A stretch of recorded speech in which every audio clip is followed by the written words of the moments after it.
Alright, welcome everybody. Today in this video I'm going to be showing you how to install a CSR1000v on a vSphere client.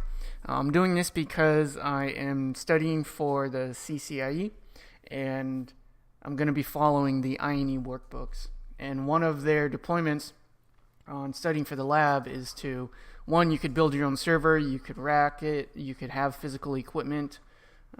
But what I'm going to do, since I already have my own home server, I'm going to be installing all 20 CSR routers and hooking them up. So I've already deployed 3 of them, so I'm going to do another one, and I'm going to show you guys how it works. So here I am in the vSphere client, and we are going to deploy an OVF template.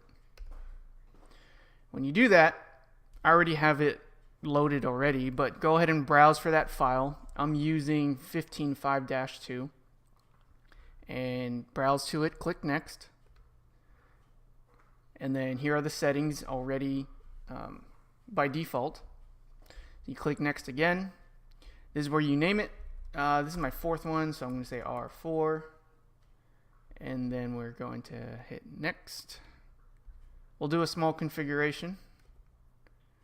Choose what data store it's going to be installed in, whatever hard drives. I'm going to do 2. Click next. We'll do a thin provision. Next. And then here are the networks that are going to be connecting to their to its 3 interfaces. I'm going to put them all in the same network. You could change this later too if you want.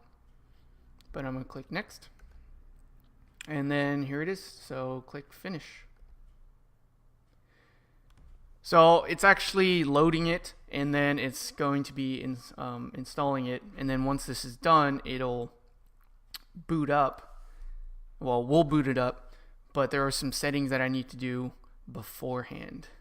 All right, so let's let this finish, and then we'll come back. All right, now that it's up, let's go into our 4 settings, and the way that we are going to remotely manage it is we're going to create another network card, or a serial port. That's what it is. So we're going to click next.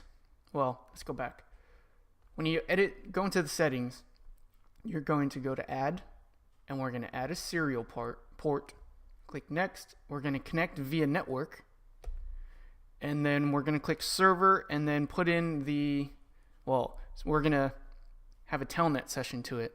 So we're going to say telnet : / the IP address of your server. So this is mine. And then what port it's going to be listening on. So I'm going to say 2304.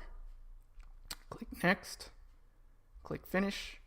I'm also going to up the core to 2 here and click OK. All right. Now that that's done, go to, let's power it on, and then we're going to click console, and then wait wait for this thing to load. The very first time you turn it on, you're going to get this screen, and you're going to choose serial console because we're going to connect to it via that serial port that we just configured on it. Go ahead and hit enter, and then it's going to do its thing. While it's loading, let's get out of that. Give me just a second. While this is loading, I'm going to show you how we connect to it. So I'm going to bring over my Super Putty session.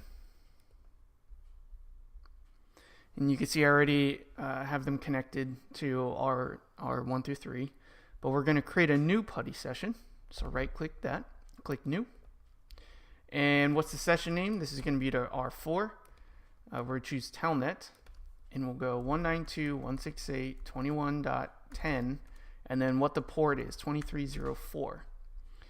Click save, double click that, and then now we should see it start booting. The next thing that happens, it should show on both screens here. Let's just sit here quietly while it does something. There you go. So now we have a console session to it. Now we can do whatever we need to. This is where you can start loading the initial configs from INE's website. You could do whatever. You can start creating your topologies like the way INE has. So let me Google it real quick. INE lab setup.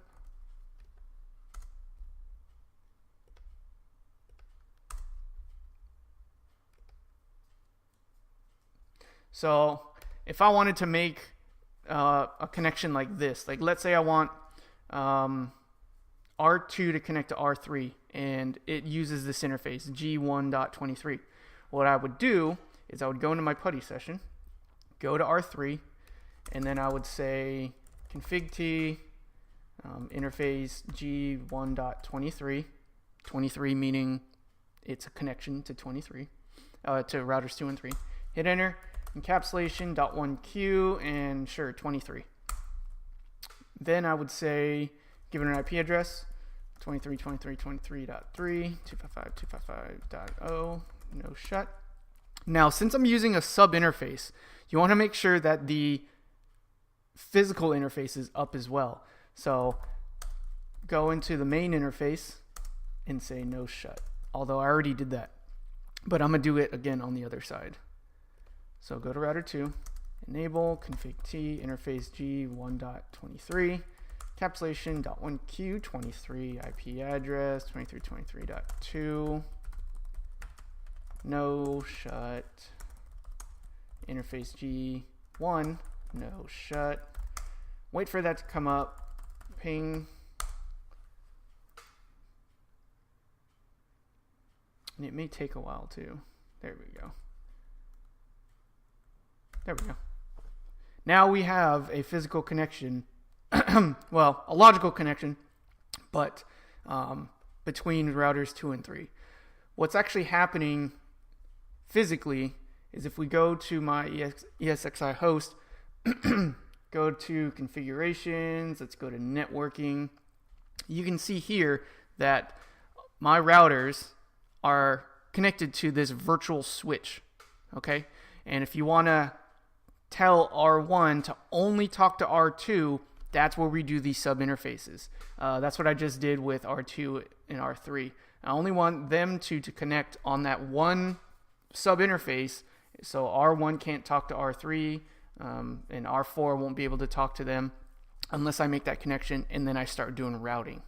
All right, so that is how you set up your routers. Now go ahead and copy this for however many routers you want.